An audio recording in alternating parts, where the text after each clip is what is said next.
ACT Wazalendo. Turusha Tanga. Safari. Safari. Safari. Asante sana. Awali ya yote nimshukuru Mwenyezi Mungu Subhanahu wa Ta'ala. Kujalia neema kubwa ya uhai sambamba na afya njema, na kwa tawfiki yake ametuwezesha tumefika hapa kwa salama na amani. Tunaomba Mwenyezi Mungu atupe tawfiki tumalize kikao chetu na turejee katika majukumu yetu mengine kwa salama na amani. Sala na salamu zimshukie kipenzi cha umma Mtume Muhammad sallallahu alaihi wasallam. Nishukuru fursa adhimu baada ya kumshukuru Mwenyezi Mungu na kumtakia rehema Mtume Muhammad sallallahu alaihi wasallam, ushukuru uongozi wa jimbo la Malindi, na naomba tuwapigie makofi mengi sana.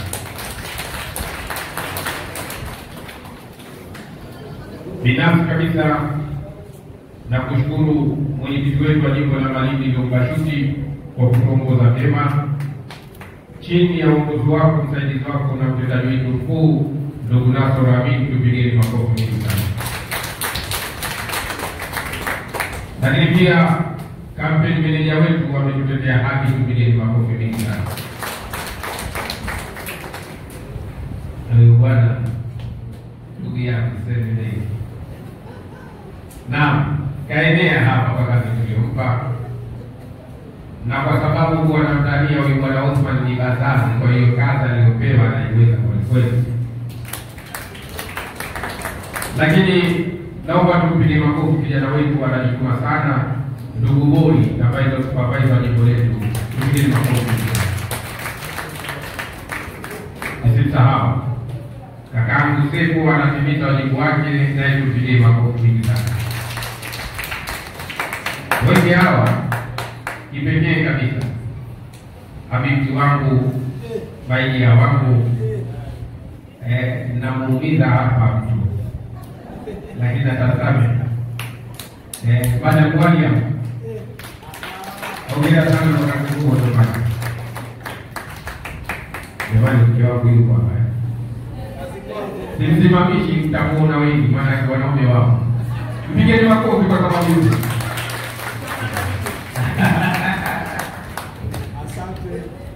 Asante sana. Naomba nichukue fursa hii adhimu kuwashukuru nyinyi nyote mliokuwa katika ufundi kwa kuacha yenu ya msingi kuja kutusikiliza sisi wagombea wa jimbo la Malindi. Asante sana, Mwenyezi Mungu awabariki na wajalie kila la heri. Asante sana. Jukumu muhimu litakalopewa na wanajimbo la Malindi au ambalo chama limelituma kama na sehemu ya kwanza kunipa huu wakilisho wa kugombea, na baada ya kupata ridhaa nina jukumu na dhima kubwa kwenda kuifanya ndani ya bunge la Jamhuri ya Muungano wa Tanzania. Kabla sijenda huko, naanza hapa ndani kwanza. Ndugu zangu, mimi siamini kama ubunge ndio kupata utajiri, siamini. Na baadhi ya watu wananishangaa, mbona Mahindi anaahidi mambo mengi? Naahidi kwa sababu naamini fedha kodi inolipwa ili alipwe mshahara wake mbunge, ili apewe marupurupu yake mbunge, ni kwa ajili ya wananchi wake wa jimbo lililomchagua. Mahindi anaamini hivyo. Ndio maana nasema nitumeni nikazichukue rasilimali zenu niwarejesheni wenyewe. Mahindi nachoamini ubunge ni status ya kuweza kukisaidia chama, kukikuza chama, kukitangaza chama, kukiimarisha chama. Lakini ni kuthibitisha kauli za viongozi wetu wa chama kwamba kweli chama hichi kiko tayari kuwatumikia wananchi. Kwa hivyo mimi siamini kwamba ubunge ni utajiri. Naamini ubunge ni utumishi wa umma na paswa ni watumikie umma. Ndugu zangu, Swala la mwanzo ambalo mtalipa kipaumbele mtakaponipa ridhaa ni kitu ambacho tumekikosa Tanzania nzima, na wenzetu wamekuwa wakidani kipengele cha pili na kuiruka ngazi ya mwanzo. Ni suala la haki. Nchi yetu ina tatizo la haki. Jamii yetu ina shida ya haki. Na wakati mwingine wanasema, kuna watu wanadhani tukisema haki tunamaanisha masala ya kisiasa. Hebu leo nataka nifafanue kidogo. Rais wetu mtarajiwa ndugu Othman amesema hivi. Na kwa nini akaja kusema? Kwa sababu tayari kishabaini kila anapokwenda lazima akutane na vilio vya wananchi wakililia haki za ardhi yao. Wamedhulumiwa na mabwana, wamedhulumiwa na mabwanyenye, wamedhulumiwa na wizi, majambazi wa nchi hii. Na hakuna watetea wale wanyonge, hakuna wakuchukua hatua dhidi ya wale mabwana, hakuna. Kwa nini? Kwa sababu baba mwizi, mama mwizi, mtoto mwizi, shangazi mwizi, uko mzima uko wapanya wizi.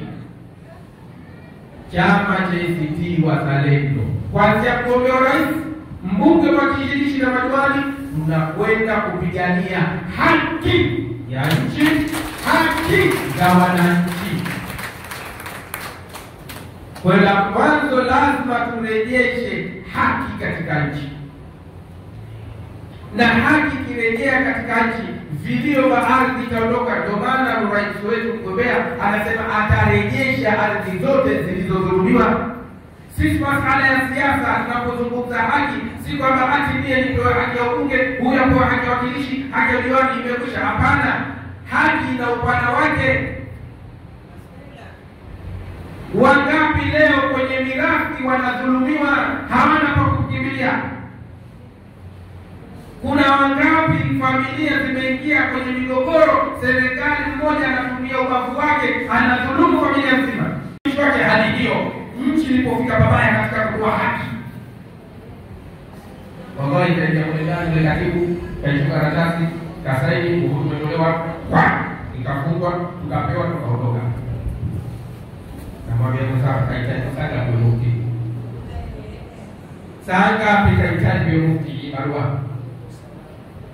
Ndugu zangu, muda ni mchache, lakini nitaka leo ndugu zangu wa CCM watufahamu tunaposema tunahitaji haki kwanza kabla ya amani. Amani tunayo hivi sasa, tuna shida nayo. Tulokuwa na shida nayo ni haki.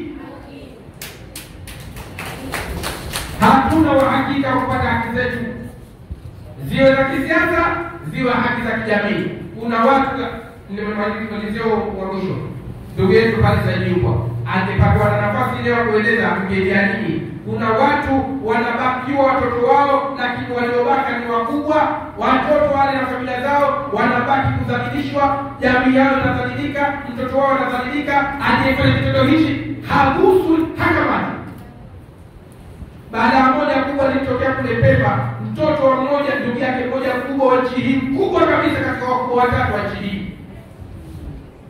alimbaka mgonjwa hospitali.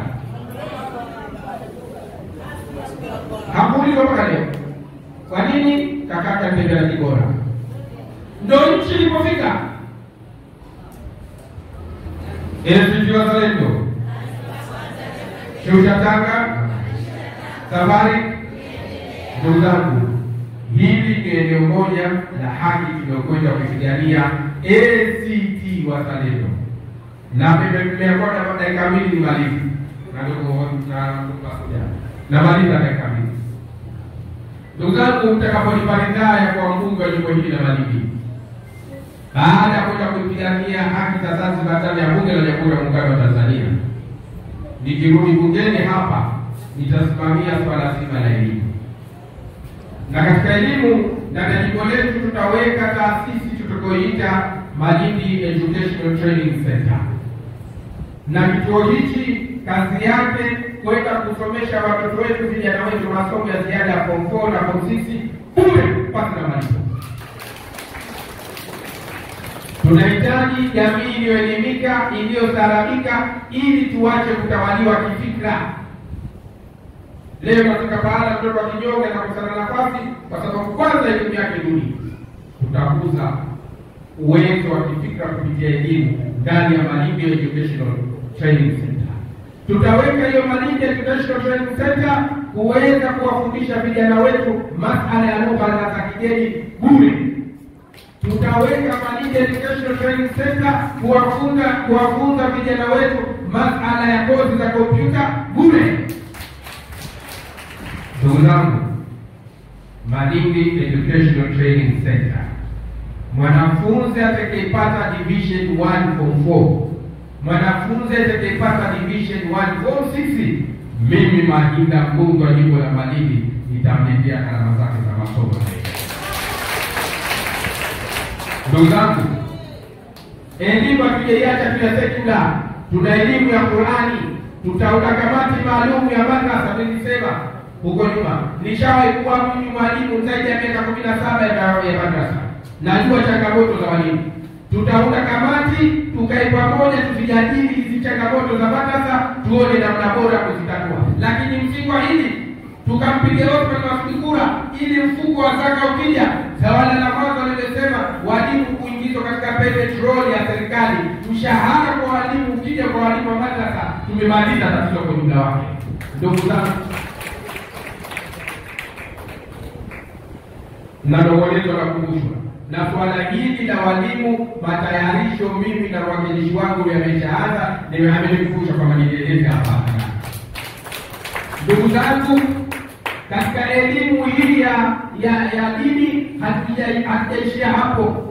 Tutaweka mashindano ya tahfidhul Qur'ani kila mwaka, ili tukuze imani za watoto wetu, tuondokane na stress za watoto wetu mtaani.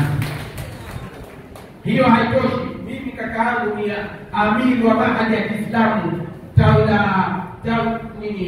chuo kikuu cha Kipokata kwa babu yake. Tawlao branch yao ipo Iguriri Rufiji. Tutaweka scholarship za vijana wetu wakasome masomo ya dini kila mwaka bure. Hatujawasahau kina Saidi Kipara ya michezo na wenzake pale. Tutaweka ligi za vijana academy, tutaweka ligi za academy hapa. Kila mwaka tutakuwa na ligi za academy. Lakini katika kuboresha afya za kikakati wetu jeshi, tutaweka ligi za maveterani, na mimi mmoja nitaingia uwanjani kwa sababu nilikuwa mimi mchezaji mpira. Tukizaliwa hana. Jamani, na kupeni story imetokea wiki hii sio bali wiki. Na tizama nchi ilipofika sehemu inalana. Ofisi ya mufti. Jisikiliza nipo mmoja. Ofisi ya nani? Amekwenda mkatibu wangu. Mimi ni mwenyekiti wa msikiti. Kamati ya msikiti ni mwenyekiti wangu. Na msikiti wetu pale, mimi ndio mwenyekiti wa kamati ya msikiti. Sasa nitakujulisha baadaye. Katibu wetu tumemtuma aende ofisi ya mufti akapate barua ya kufungua bank account, ili fedha za pale msikiti ziingizwe kwa jambo la kupitisha barabara, ziingizwe tukajenge msikiti. Amefika pale, mhusika anamwambia huwezi kupata barua ya kadhi ndani ya mufti leo, si rahisi kuipata leo barua ya mufti. Yule kabia mashehe hao kwa wapi? Sote tushakamilisha na document zote ziko hapa, ni barua ya hapa tuipate leo. Siku ya kazi hiyo, na tokoza asubuhi saa 4 anawaambia leo si rahisi kuipata barua ya mufti. Mufti mmoja. Swala ni nini? Msikiti. Jamani, msikilizeni sasa, msikilizeni nchi ilipofika babani. Ofisi ya mufti tunafuatilia suala la msikiti.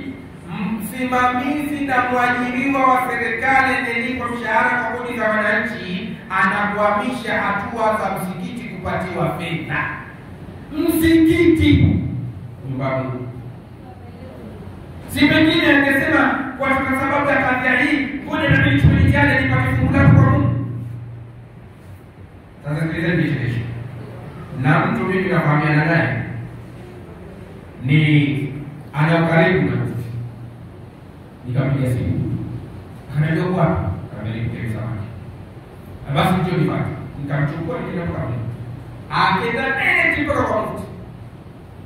Kufika kule ndani, mufti akatoka akamwambia yule PS1 sekretari wake, huyu mpeleke kwa katibu. Kuna moja mbili tatu afanyiwe. Tukatoka pale na katibu wetu tukapanda juu. Siku hiyo ndio hajakupatikana barua. Sikizeni, tukenda juu kwa katibu. Katibu kachapigwa simu na huku yule sekretari katupeleka kampa mali. Katibu akatukamata sisi mikono wawili, tukashuka kwenye barua. Kaingia ndani. Kumbe zile barua ni kama barua ya sheha. Zishatepiwa kabisa, ni muhuri na saini tu. Mama shughuli kubwa, sijida kama kikombe cha chai. Anasema leo si rahisi kuipata barua mti. Anayotaki kwenye choo. Nani gani? Hiyo ndio ofisi ya mufti. Jiulizeni ofisi ya sanaa itakuwa hali gani? Familia ya kinyonge. Kwa hiyo haki si za uchaguzi tu pekee, ni haki za maisha yetu kwa ujumla wake. Tunahitaji kurejesha nchi kwa wananchi wenyewe, wawe na mamlaka ya kuiendesha na wawe na sauti ya kusema hili tunalitaka, hili hatutaki. Kama ilivyosema katiba ya Zanzibar mwaka 1984 toleo la 10 mwaka 2010 sura ya 2 ibara ya 9(1)(2). Zanzibar itakuwa ni nchi ya kidemokrasia na haki za kijamii, na hivyo nchi hii itaendeshwa, wenye mamlaka ya kuendesha nchi hii ni wananchi wenyewe. Kwa hiyo jambo la mwanzo nitaenda kupigania haki ya Zanzibar ndani ya muungano, haki ya Zanzibar nje ya muungano, haki za wana Malindi ndani ya Malindi, haki za wana Malindi nje ya Malindi.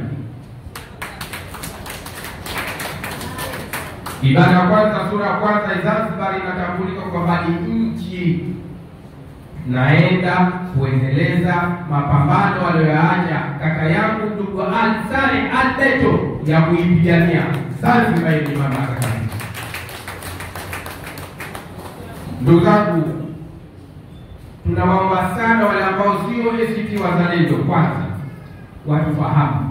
Tuna wenzetu wengi wamedhulumiwa haki zao katika nyumba zao ndani ya mikopo. Tumesema Lebanoni, tumesema Daraja Kisofu. Familia zimesambaratika jamani. Leo hii misikiti mingi 52 tulionao ni Mkongwe, swala za alfajiri hakuna mtu anayeswali kwa sababu wakazi wote washahamishwa. Misikiti inaswaliwa dhuhuri, alasiri, magharibi kidogo, wengine washabaki wamebaki, wengine washaondoka. Na Aisha ndio kabisa safu moja yenyewe. Nadhani tu kwa sababu ile nyumba ya Mungu ndio hivyo zimebaki, lakini na wasiwasi hawa wakiendelea hawa mpaka misikiti watageuza mahoteli hawa ni nani wakumkufu Mungu wao. Ndugu zangu, dhulma ikienea katika ardhi haichagui wa kutafuna. Ni vile tu kwamba zamu yako haijafika. Ndugu zangu, niwaambie maisha yetu sasa hivi hatuna uhakika kupata haki yako, hata likitokea la ndani ya jamii yako mwenyewe. Ukienda kituo cha polisi leo hii kitokea tatizo katika jamii fulani, watu wanasema iteni polisi ije tusimamie tupate kuondosha kadhia hii. Polisi anakujibu kabisa, gari yetu haina mafuta. Lakini kisikiana kiti wako pahala, gari 10 zitakuja na mafuta 10. Sasa haya nyie leo mnatokea na tatizo katika familia, katika polisi kutaka haki zenu, upate haki yako mpaka uinunue haki yako. Ukienda kwenye wizara za watumishi wa umma, una karatasi fomu ya shea, fomu ya katibu mkuu, ati saini yake, uipate haki hiyo mpaka upinyize upia ndio upewe haki hiyo. Kwa nini nchi ifike hapo? Kwa hivyo ndugu zangu waliokuwa CACT, tunaposema tunahitaji haki, tuna maana pana ya kwa nini tunahitaji haki hii. Tunahitaji mtu akija kudai cheti chake cha kuzaliwa marekebisho, tunahitaji mtu akidai cheti cha mtoto wake apewe pasi na usumbufu haki ya mtoto wake. Kwa wingi na kuwahamasishe wenzetu kwenda kupiga kura. Hakuna sababu yoyote ya kuacha kuwa sehemu ya mabadiliko ya nchi hii. Hakuna sababu mara hii. Tunaamini kabisa kwamba mwaka huu ndio mwaka wa mageuzi, mwaka huu ndio mwaka wa kwenda kunusuru Zanzibar. Lazima mimi na wewe na yule tuwe miongoni mwa watu ambao tunashiriki kutoa mchango mkubwa wa kwenda kuibadilisha kuwa Zanzibar mpya, Zanzibar moja, Zanzibar yenye mamlaka kamili. Ndugu zangu, hatuna sababu ya woga. Uwanja uko tambarare, uwanja unaruhusu, wachezaji ndio sisi. Twendeni tukaucheze mpira kikamilifu. Na wale ambao wagonjwa, ambao hawajiwezi, watu wazima, tunaomba wafanye mawasiliano na viongozi wetu wa karibu, ili siku hiyo asibaki mtu ndani. Kila mmoja aende akatimize wajibu wake wa kunusuru Zanzibar, ili Zanzibar haya mambo kakaangu hapa kwa chama anasema hata ndege kama inafika tutakwenda, akachangie mchango wako wa kunusuru. Jamani, tunazima leo hii Zanzibar imekuwa ndio dampo, imekuwa ndio jala ukahaba nchini. Twendeni tukainusuru dhima hii kwa Tanzania yetu. Leo hii tunaona hao watu wanaenda uchi, ustaarabu umeondoka, utamaduni umeondoka, sika zimefujwa kwa sababu nchi hii kila mmoja anaingia kama jaa, kama choo cha public huko bila utaratibu. Hivyo vyote siku zinalipia shilingi 500. Lakini nchi hii unaingia utakavyo. Mkongo yupo bila kuulizwa, Mrundi yupo bila kuulizwa, Mrani yupo bila kuuliza, wengine wanaingia utakavyo, hawaulizwi. Ukishafika wewe kwa shati yako wajibu yako kutoka sehemu, huulizwi unatoka wapi, huulizwi unafanya nini. Zanzibar chini ya ACT Wazalendo, watu hapa kila mmoja atajulikana anapotoka, na atakaingia hapa aje na adabu zake na heshima zake. Hatutomkataza mtu kuja Zanzibar, lakini ukija Zanzibar uwe na nini? Uwe na adabu zako na heshima zako, kwa sababu hapa kuna watu waungwana. Lazima ukija ufuate ustaarabu wa visiwa vya Zanzibar. Usiletee uhuni wako ulipotoka na huko ukatuletea hapo kwa tuharibia vizazi vyetu na watoto wetu na jamii yetu. Hatutokubaliana hivyo chini ya ACT Wazalendo. Ndugu zangu, muda ni mchache, magharibi imefika. Naomba sasa nijibu